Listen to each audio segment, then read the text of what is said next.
Hello everyone. आज हम लोग देखते हैं कि कॉन्ट्रैक्ट में अनड्यू इन्फ्लुएंस कैसे होता है। हम किसको कह सकते हैं कि ये जो कॉन्ट्रैक्ट फॉर्म हुआ होगा it would be due to undue influence. अब अनड्यू इन्फ्लुएंस जो है हमारे पास कॉन्ट्रैक्ट एक्ट में सेक्शन 16 के अंदर दिया गया है। सेक्शन 16 यहाँ पे कहता है कि भी दो पार्टीज के बीच में रिलेशन ऐसा होना चाहिए जहां पर हमें बकायदा दिखता हो कि यहाँ पर आपने सामने वाले का विल डोमिनेट किया है। इसका मतलब कहीं ना कहीं आप दोनों पार्टीज के बीच में एक ऐसा रिलेशनशिप होना चाहिए।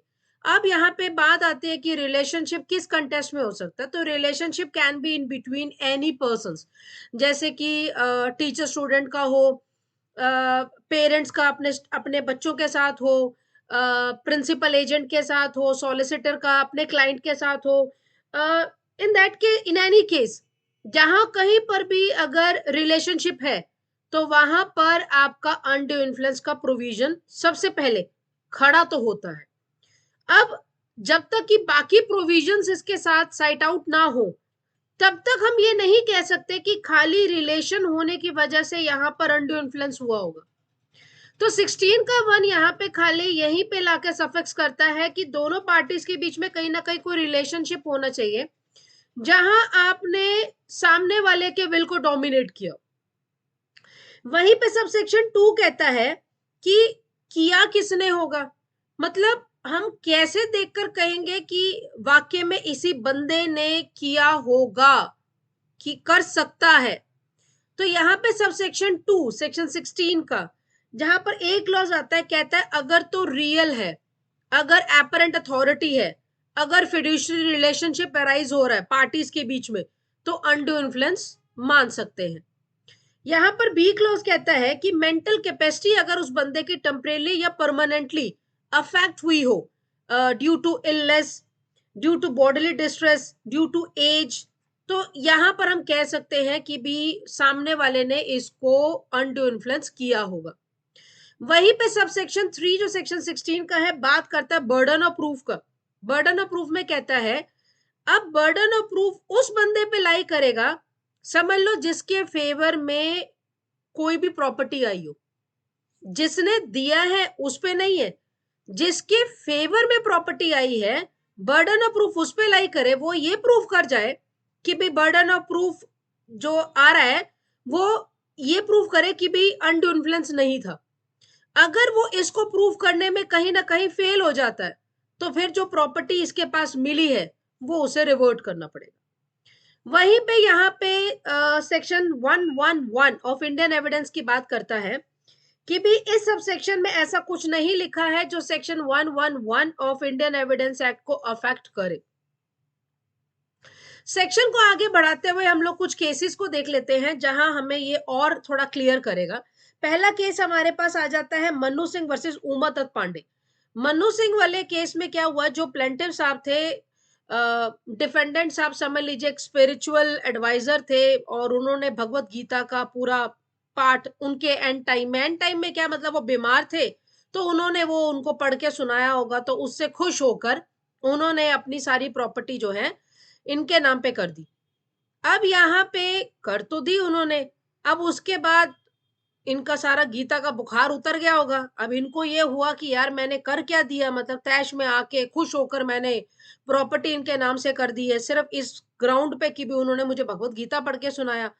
अब उन्होंने क्या किया, इसको अनडू इन्फ्लुएंस के लिए कोर्ट में चले गए कि भाई ये अनडू इन्फ्लुएंस हुआ है तो let I get my property back. अब सीधी सी बात है, जब कोर्ट में जा रहे तो प्रोसीडिंग्स तो उस हिसाब से चलेगा।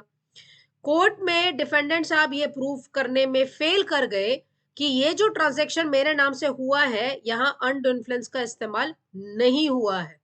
कोर्ट ने कहा आप फेल कर गए प्रूफ करने में, अब जो प्रॉपर्टी आपके पास आई है आप रिवर्ट करिए। यहाँ पे सेकंड केस हमारे पास बात करता है मर्सिस सेलान डिसूजा वर्सेस रेनी फर्नांडिस। इस केस में भी क्या हुआ कि एक प्लेंटिव साहब जो थे वो मेंटली डिस्ट्रेस थे और प्रॉपर्टी जो है उन्होंने डिफेंडेंट को दे दी। अब डिफेंडेंट यहाँ पे अगेन फेल करने में हो गए कि भाई मैंने जो प्रॉपर्टी मेरे पास आई है यहाँ पर कोई अनडू इन्फ्लुएंस का इस्तेमाल नहीं हुआ होगा, तो ये चीज नहीं प्रूफ कर गए, तो कोर्ट ने कहा कि उनकी प्रॉपर्टी आप वापस कर दीजिए।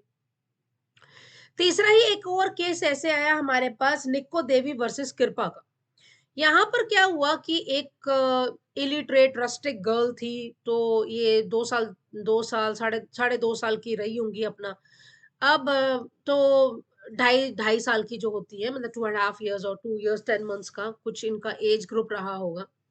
और इनको इनके कजन ने पाला पोसा। कजन भी इस सेंस में हुआ कि फादर के ब्रदर के बेटे जो थे, तो इनके कजन ही लगे। उन्होंने इनको बचपन से पाला पोसा, पढ़ाया लिखाया, जो भी टूटा फूटा करना था, और उनकी शादी तक भी कर दी। यहाँ पर जो सीन आया उसमें लड़की ने अपनी सारी प्रॉपर्टी जो है अपने कजन ब्रदर के नाम पे कर दी। इसके बाद जब इनकी शादी हो गई तो बाद में इन्होंने उसको रिवर्ट करने के लिए करा कि ये जो ट्रांजैक्शन हुआ है ये अनड्यू इन्फ्लुएंस में हुआ है, तो ये प्रॉपर्टी मुझे रिवर्ट मिल जानी चाहिए। अगेन यहाँ पर भी इस केस में भी डिफेंडेंट साहब ये प्रूव करने में फेल कर गए। इवन दो यहाँ पे विल डोमिनेट तो था ही, क्योंकि वो कजन ब्रदर थे, इनसे बड़े थे, प्लस ये एक लोको पेरेंटेस के भी रोल में प्ले कर रहे थे। लोको पेरेंटेस का मतलब होता है इन द प्लेस ऑफ। इसका मतलब अगर एक्चुअल पेरेंट नहीं है तो whosoever is taking the charge of that child becomes a loco parentis, यानी सिमिलर टू अ पेरेंट। अब यहाँ पर भी ये इस चीज को रिवर्ट करने में फेल कर गए कि यहाँ पर अनड्यू इन्फ्लुएंस नहीं हुआ। देन कोर्ट ऑर्डर्ड कि भी आपने जो प्रॉपर्टी इनसे ली है, या जो उन्होंने प्रॉपर्टी आपको दी है, आप वापस उनको कर दीजिए, क्योंकि आप यहाँ पर ये प्रूव करने में फेल कर गए कि यहाँ अनड्यू इन्फ्लुएंस का इस्तेमाल नहीं हुआ है। इसके बाद एक एग्जाम पॉइंट ऑफ व्यू से एक बहुत ही कॉमन क्वेश्चन जो पूछा जाता है वो यहाँ पर आता है कि अगर कहीं पर विल अगर आपका डोमिनेट नहीं हुआ है, विल अगर डोमिनेट नहीं हुआ है, then can it be treated under undue influence. तो यहाँ पर हम एक एग्जाम्पल से देख लेते हैं। एक एग्जाम्पल है हमारे पास कि ए ने एक बैंकर को लोन के लिए अप्लाई किया। उन दिनों में अप्लाई किया जब मनी स्टेगनेंसी मार्केट में चल रही थी। तो बैंकर ने कहा ठीक है मैं आपको पैसा तो दे दूंगा, लेकिन I would charge a higher interest from that. अब इसको हम ऐसे देख लेते हैं, जैसे मान लीजिए अगर मार्केट वैल्यू 8% पे चल रही है, अगर interest rate, I am just taking an example, 8% पे चल रही है, तो बैंकर ने कहा मैं आपको 16% पे दूंगा। तो अब करता तो क्या ना करता, यहाँ पर उन्होंने 16% के हिसाब से उसको ले लिया। बाद में इन्होंने उसको अनडू इन्फ्लुएंस के लिए करा कि भी यहाँ पर ये अनडू इन्फ्लुएंस है, क्योंकि अ, उन्होंने मतलब डोमिनेटिंग इनका था। डोमिनेटिंग इस वजह से हुआ क्योंकि वो बैंक का बंदा है और मैं क्लाइंट हूँ, तो यहाँ पे कहीं ना कहीं विल को जो है डोमिनेट बकायदा किया गया। तो कोर्ट में जब मामला गया, कोर्ट ने कहा यहाँ पर कि आप पे किसी तरीके का कोई डोमिनेशन नहीं हुआ, you wasn't forced in that. अगर आपको कोई और मिल सकता था आप वहां पे शिफ्ट ऑन कर सकते थे, लेकिन यू डिडंट शिफ्ट इट। तो अब यहाँ पर जो है कि आपका विल डोमिनेट हुआ है, but no, in this case there was no domination of any will. तो स्ट्रिगनेंसी ऑफ मनी अगर मार्केट में चल रही है और उसके बावजूद भी अगर आप कोई भी ट्रांजेक्शन अपने स्वीट विल से करते हैं, तो it can not be undo influence. अब बेसिकली अनडू इन्फ्लुएंस को लाने का मेन मकसद क्या है? लाने का मेन मकसद ये है कि अगर आपके कॉन्ट्रैक्ट में अनडू इन्फ्लुएंस हुआ है तो उसका रेपरकेशन क्या? अनड्यू इन्फ्लुएंस हुआ है इसका मतलब कहीं ना कहीं आपका कॉन्ट्रैक्ट फॉर्म हो चुका है। जैसे हम लोगों ने पीछे भी अपने वीडियो में डिस्कस किया था, आप एक बार वहां जाके देख सकते हैं कि अगर आपने कंसेंट दिया है तो that consent should be free consent. Free consent क्या है? वो सेक्शन 14 में डिफाइंड है। लेकिन अगर आपने फ्री कंसेंट में होकर अगर आपने कोई कॉन्ट्रैक्ट किया है तो उसका क्या होगा? कॉन्ट्रैक्ट तो बन गया, लेकिन आप कह रहे हैं ये फ्री कंसेंट नहीं है। फ्री कंसेंट कैसे नहीं है कि भाई कॉर्जन है, अनड्यू इन्फ्लुएंस है, फ्रॉड है, तो अब ये हो तो गया, लेकिन आपके कॉन्ट्रैक्ट का क्या? तो इसका आंसर सेक्शन 16 कहीं नहीं कह रहा है कि इस कॉन्ट्रैक्ट का होगा क्या। इसके लिए हमें सेक्शन 19A में जाना पड़ेगा। सेक्शन 19A कहता है कि भी आप ऐसे वाले कॉन्ट्रैक्ट को वॉइडेबल डिक्लेयर करा सकते हैं अगर आपके कॉन्ट्रैक्ट में कहीं पर भी अगर अनड्यू इन्फ्लुएंस का इस्तेमाल हुआ है। इसका मतलब इसका आंसर जो आपको मिलना है कि कॉन्ट्रैक्ट अगर बन गया तो हमें करना क्या है, हमें उस कॉन्ट्रैक्ट का होगा क्या, इसका आंसर आपको मिलेगा 19A में, जो कि कहता है कि भी वो वॉइडेबल आप डिक्लेयर कर सकते हैं।